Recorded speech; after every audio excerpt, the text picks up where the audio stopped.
खुलुमबाय लोगोफोर आं मोनसे गोदान भिडिअ लाबोलायबाय आसा खालामो नोंथांमोनहा आंनि बे गोदान भिडिअखौ जोबजासे नायलांगोन होननानै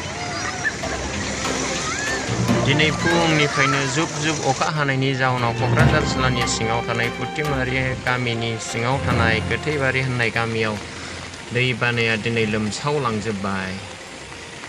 सुबुंफोरनि फोरमायनाय बायदिब्ला बे ड्रेनफोर गैयैनि थाखाय बेबायदिनो बाना जाफ्लायबाय थायो होननानै मिथिनो मोननाय जादों।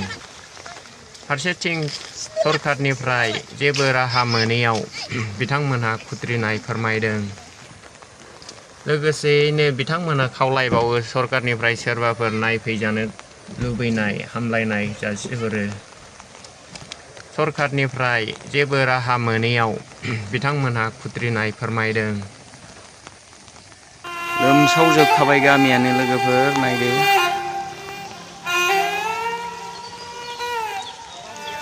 गबगोन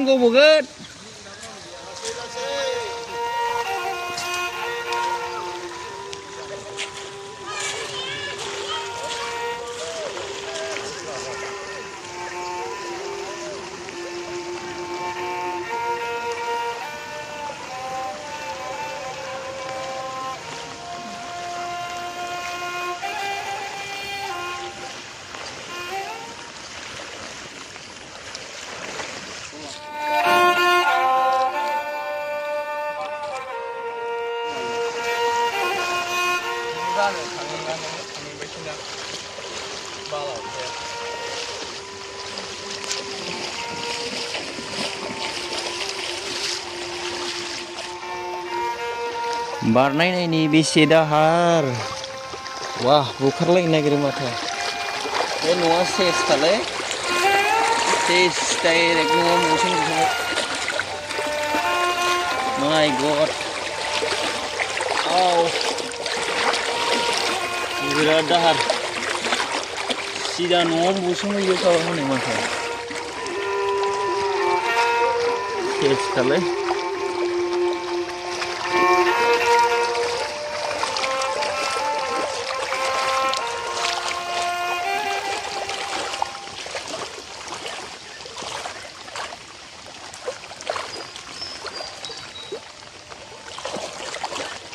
गारि थारि बारनो हाला माथो जेबो।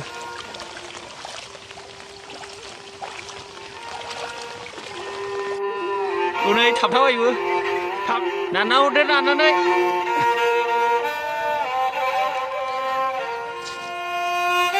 न'आनो लोमजोबनाय आरो नोंना गारिया जायो।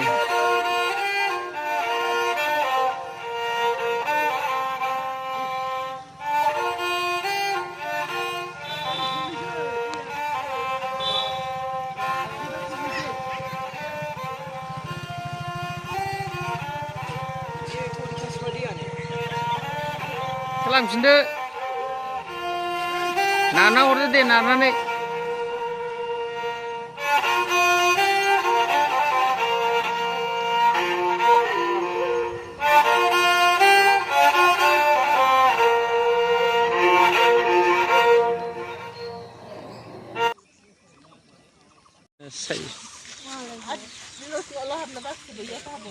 हाबफैबायानो